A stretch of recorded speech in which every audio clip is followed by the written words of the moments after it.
Mi nombre es Rogelio III y soy un explorador, pero no soy un explorador común. Yo me encargo de recorrer el mundo en busca de historias.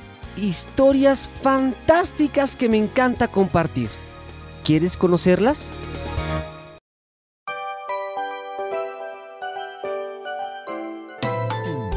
Hola, ¿qué tal? Sean bienvenidos una vez más a Birli Birloque, la magia de los cuentos, y también sean bienvenidos a este 2015. Ya arrancamos el año y es por eso que tenemos muchos más cuentos que recomendarles y también que contarles.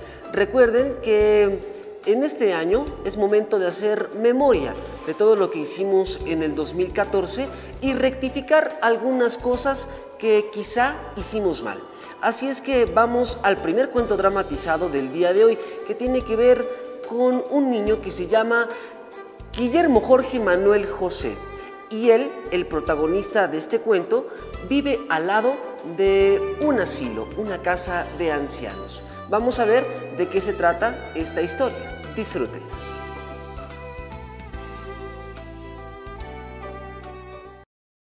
Había una vez un niño que se llamaba Guillermo Jorge Manuel José y tenía 4 nombres, como ustedes pueden ver. Y ¿saben qué? Ni siquiera era tan grande. Él vivía a un lado de una casa para ancianos y conocía a todas las personas que vivían ahí. Por ejemplo, conocía a la señora Marcano, que se pasaba toda la tarde tocando el piano. También conocía al señor Tancredo, que le contaba cuentos de miedo. Conocía también al señor Arrebol, que era un loco por el béisbol. También conocía a la señora Herrera, que caminaba con un bastón de madera. Y también admiraba al señor Tortosa Escalante, que tenía una voz de gigante.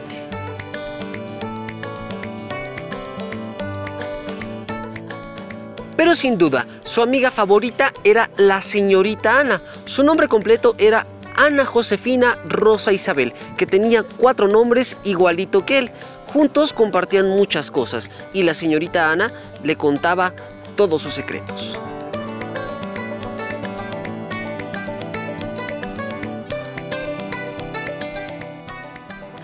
Un día, Guillermo Jorge escuchó hablar a sus papás. Los dos decían: «Ay, pobre señorita Ana», decía su mamá. «Sí, pobre viejecita». Mientras que Guillermo Jorge se preguntaba: «¿Y por qué la señorita Ana es una pobre viejecita?». Sus papás respondieron: «Porque ha perdido la memoria». Y es que no es raro, con 96 años, pues es muy fácil que a cualquier persona se le vaya la memoria, es normal. Pero Guillermo Jorge quería saber un poco más. Quería saber exactamente qué es la memoria.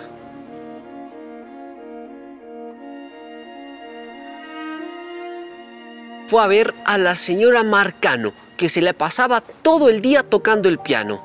Y mientras tomaba una taza de chocolate tibio, le preguntó: «Oiga, ¿qué es la memoria?». «Algo tibio, mi niño, algo tibio». Después fue a ver al señor Tancredo, que le contaba cuentos de miedo. «Oiga, ¿qué es la memoria?». «La memoria, hijo. La memoria es algo muy, pero muy antiguo». Guillermo Jorge no se conformó y siguió investigando. Fue ahora con el señor Arrebol, que era un loco por el béisbol. «Oiga, señor, ¿qué es la memoria?». «La memoria, mi niño, la memoria es algo que te hace llorar». Fue después con la señorita Herrera, que caminaba con un bastón de madera. «Oiga, ¿qué es la memoria?». «¿La memoria, mi amor? La memoria es algo que te hace reír». Fue a ver ahora al señor Tortosa Escalante, que tenía voz de gigante.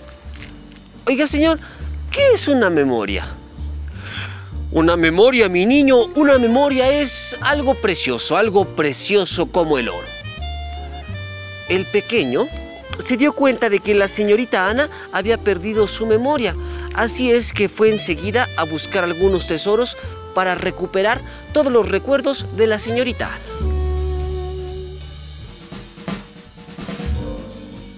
De pronto Guillermo Jorge se apuró y enseguida agarró algunas conchas que había recogido en la playa. Las puso con mucho cuidado en una cesta. Después puso la marioneta que hace a todo el mundo reír. También la colocó en la cesta. Recordó con tristeza la medalla que le había regalado su abuelo. Y también la colocó en la cesta. Por último, pasó por el gallinero. Buscó algo que más regalar. Un huevo de gallina. Yo creo que servirá de algo.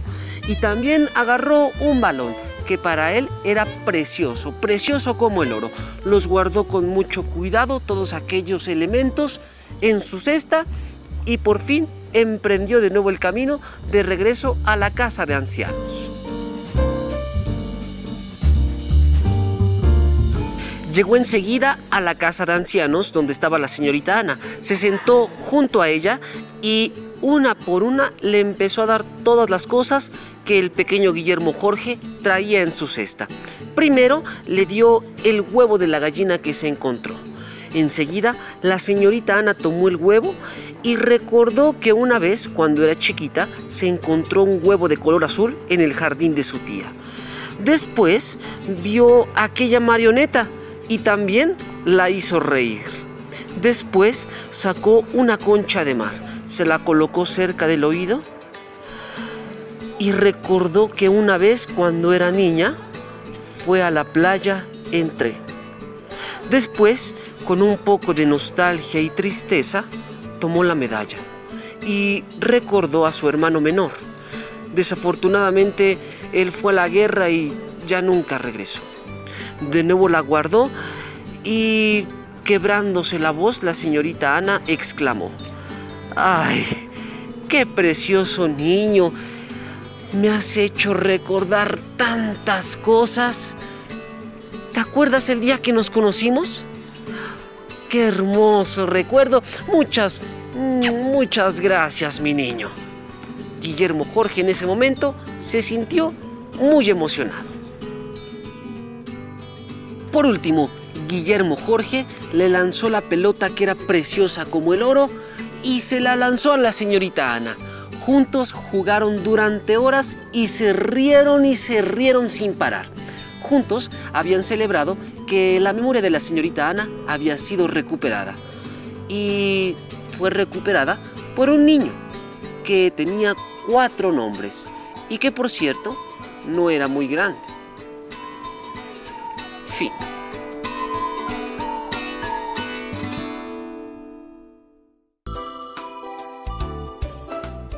Y bueno, al final esta historia se resolvió con que el niño hizo una búsqueda muy exhaustiva.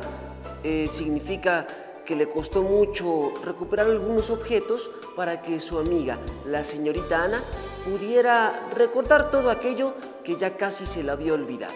Vamos ahora a la primera recomendación de Birli Birloque.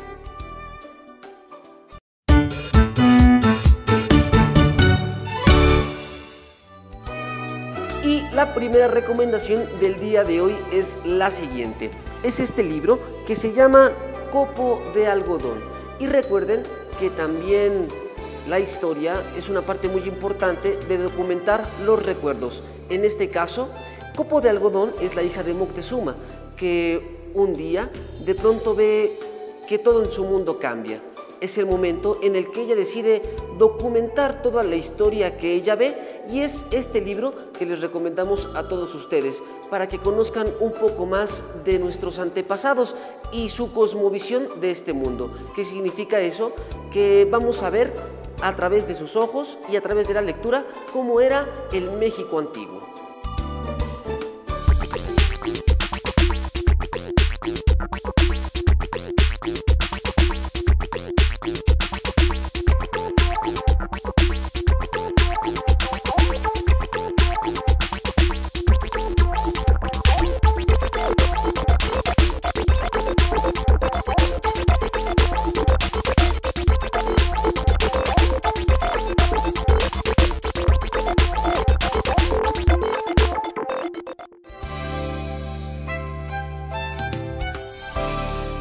que acabamos de ver lo puedes encontrar en la gran colección del Programa Nacional de Lectura y Escritura.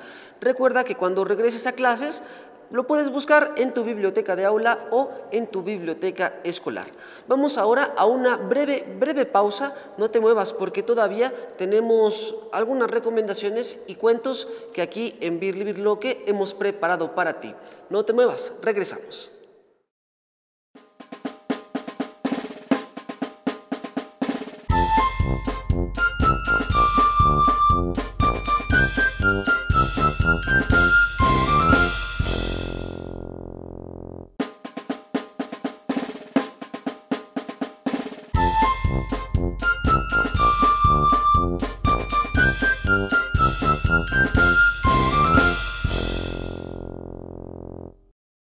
Muchas gracias por seguir con nosotros aquí en Birli Birloque, la magia de los cuentos. Recuerden que estamos hablando sobre la memoria y una parte muy importante que nos ayuda a recordar es la historia. Y desafortunadamente hay algunos hechos lamentables que no nos gustaría volver a repetir. Pero para eso están los recuerdos. La documentación que hace la historia es para que algunos sucesos no se vuelvan a repetir. Y ahora vamos a el audiocuento que se llama La historia de Erika. Y es una historia que se desarrolla en la Segunda Guerra Mundial. Recuerden que los cuentos pueden causar todo tipo de emociones. En este caso, pues es un poco triste. Así es que vamos a ver la siguiente historia.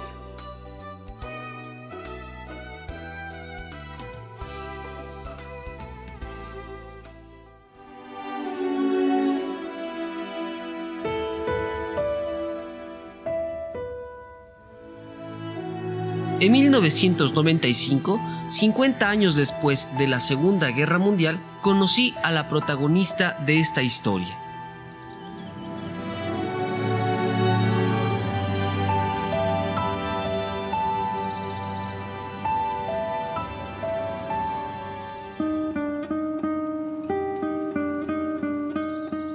Mi marido y yo estábamos sentados en un banco en Rotemburgo, Alemania, mirando cómo un equipo de limpieza recogía del suelo un montón de tejas rotas del ayuntamiento. La noche anterior, un tornado había arrasado este hermoso pueblo medieval, llenando sus calles de escombros. Un comerciante, entrado en años que andaba por allí, nos dijo que aquella tormenta había causado tantos daños como el último ataque de las tropas aliadas en la guerra. Cuando el comerciante volvió a atender su negocio, una mujer que estaba sentada a nuestro lado se presentó a sí misma como Erika. Nos preguntó que si estábamos de viaje. Cuando le dije que sí, que habíamos estado estudiando durante 2 semanas en Jerusalén, nos respondió con tristeza que siempre había deseado visitar esa ciudad, pero que nunca se la había podido permitir. Observé que llevaba al cuello una cadena de oro con una estrella de David. Así que le comenté que después de estar en Israel, habíamos pasado por Austria, donde visitamos el campo de concentración de Mauthausen. Erika nos dijo que en una ocasión había llegado hasta las puertas de Dachau, pero que no había sido capaz de entrar. Entonces nos contó su historia. Entre 1933 y 1945, 6 millones de los míos fueron asesinados. Unos murieron de un tiro, otros murieron de hambre, y otros muchos murieron en hornos crematorios o asfixiados en cámaras de gas. Nací en 1944. No sé mi fecha exacta de nacimiento, no sé qué nombre me pusieron, no sé en qué ciudad o en qué país vine al mundo. Tampoco sé si tuve hermanos. Lo que sé con certeza es que cuando apenas tenía unos meses, me salvé del Holocausto. Muchas veces trato de imaginar cómo sería la vida de mi familia durante las últimas semanas que pasamos juntos. Me imagino a mis padres despojados de cuanto poseían, obligados a abandonar su casa y forzados a vivir en un gueto. Quizá después nos trasladaron a otro lugar. Mis padres debían de estar ansiosos por abandonar aquella zona de la ciudad, cercada con alambres de espino, en la que habían sido recluidos. Querrían huir del tifus, del hacinamiento, de la suciedad y del hambre. Pero, ¿se imaginaban dónde iban a acabar? ¿Les habían dicho que los llevarían a un lugar mejor? ¿Un lugar donde hubiese comida y trabajo? ¿Habían oído hablar de los campos de la muerte?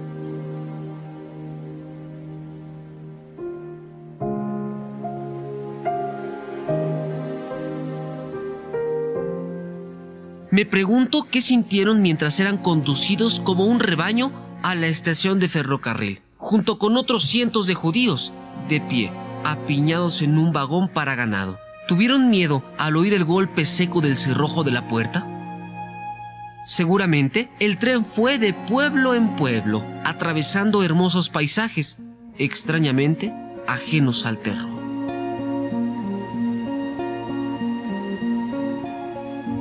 ¿Cuántos días estuvimos en ese tren? ¿Cuántas horas estuvieron mis padres soportando aquel hacinamiento? Me imagino a mi madre acurrucándome entre sus brazos para protegerme del hedor, de los llantos y del miedo que había adentro de aquel vagón. Sin duda, en ese momento ya sabían que no nos dirigíamos a un buen lugar. Me pregunto dónde estaba ella. ¿En la mitad del vagón? ¿Estaba mi padre a su lado? ¿Le dio ánimos? ¿Hablaron de lo que podían hacer? ¿En qué momento tomaron la decisión? ¿Cómo se abrió paso mi madre entre tanta gente para llegar a la pared de madera del vagón? Diría: déjenme pasar, por favor, por favor, mientras me envolvía con cariño en una manta. ¿Susurraría mi nombre? ¿Me llenaría la cara de besos y me diría cuánto me quería? ¿Lloraría? ¿Rezaría?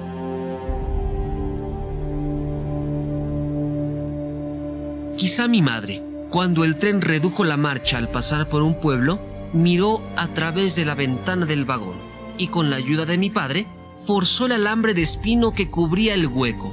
Probablemente me puso encima de sus hombros y pude ver hacia la claridad de afuera. Pude ver la luz que por allí entraba.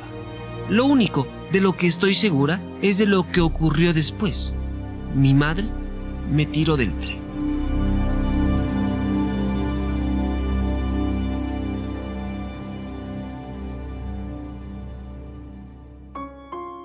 Caí sobre la hierba, junto a un paso a nivel.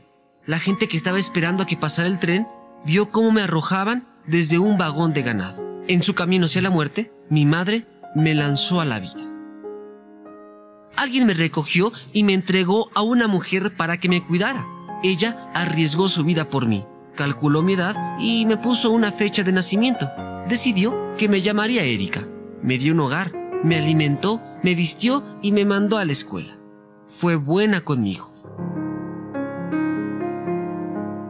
A los 21 años me casé con un hombre maravilloso. Él me liberó de la tristeza que a menudo me embargaba y supo entender mi deseo de formar una familia. Tuvimos 3 hijos y ahora ellos tienen sus propios hijos. En sus caras me reconozco a mí misma. Alguien dijo un día que nosotros llegaríamos a ser tantos como estrellas hay en el firmamento.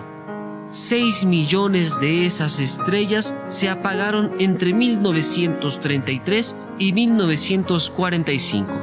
Cada una de ellas era uno de los míos, cuya vida fue destruida y cuya familia fue tronchada como un árbol.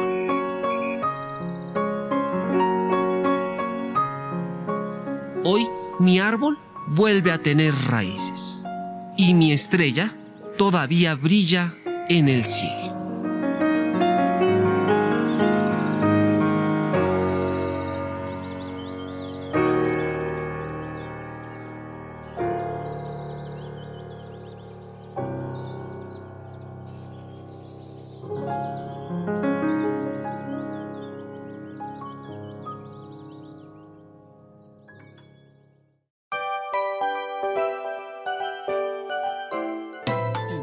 Y a pesar de que Erika fue salvada cuando apenas era una bebé, todas las personas que se encargaron de cuidarla le contaron esta historia y así mantuvieron frescos sus recuerdos. Recuerdos que al final ella nos comparte en esta tan fabulosa historia. Vamos ahora a la segunda recomendación de Birli Birloque y vamos a ver de qué se trata.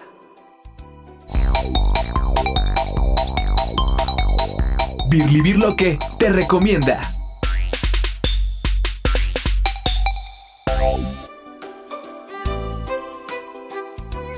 la segunda recomendación es la siguiente. Es un libro que puedes disfrutar ya sea con tu familia o con tus amigos. Y si quieres saber un poco más acerca de él, a continuación tenemos una pequeña probadita de lo que es este libro. Así es que échale un ojito. Hoy te vengo a hablar del Soñario. El Soñario es un libro escrito por Javier Sáez Castán. El Soñario es un diccionario de los sueños. Podemos ver aquí distintas ilustraciones, pero ¿qué tiene de particular este libro? Que sus hojas vienen cortadas a la mitad. No es un error de la imprenta. Esto es así para que tú puedas ir combinando las distintas imágenes, pero no nada más se ve bonito. Si tú sueñas con una ballena, esto tiene un significado, pero si tú le cambias la parte de abajo y de repente tu ballena tiene las llantas de un camión, entonces tu sueño ya significa algo completamente diferente. Si te sueñas arriba de una nube, esto nos dice: predice la visita de una tía abuela con un perrito que traerá buñuelos de viento para merendar. Pero ¿qué pasa si cambiamos la imagen? Entonces la nube ya tiene abajo la parte de un dirigible. Entonces ya cambia el significado completamente. Y esto nos va a decir que predice la visita de una tía abuela con un perrito que te hará cosquillas en la nariz.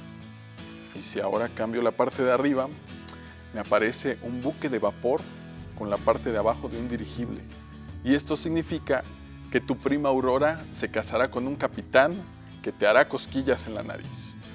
Y así podemos ir combinando todas las imágenes y las páginas del libro y vamos a encontrar múltiples significados en nuestros sueños.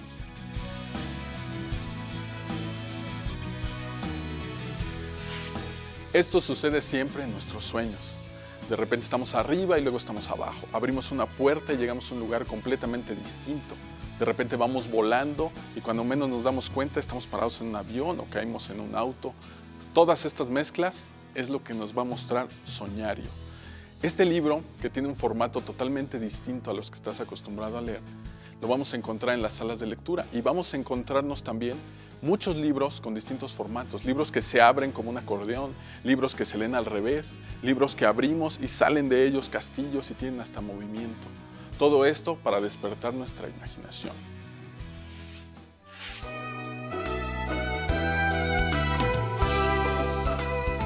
Y bueno, Birli Birloque ha llegado a su fin. Muchas gracias por estar con nosotros en esta media hora llena de diversión y de cuentos. Recuerden, el día de hoy estuvimos hablando sobre la memoria. ¿Han escuchado una frase muy famosa que dice ¿recordar es vivir? Pues bueno, los libros nos acercan a ello. En ellos podemos encontrar miles de historias, cuentos, leyendas que nos ayudan a mantener precisamente nuestros recuerdos siempre frescos. Muchas gracias por estar con nosotros. Nos vemos la siguiente semana aquí en la señal de la televisión de Tlaxcala. Mientras tanto, que tengan un excelente día. Hasta luego.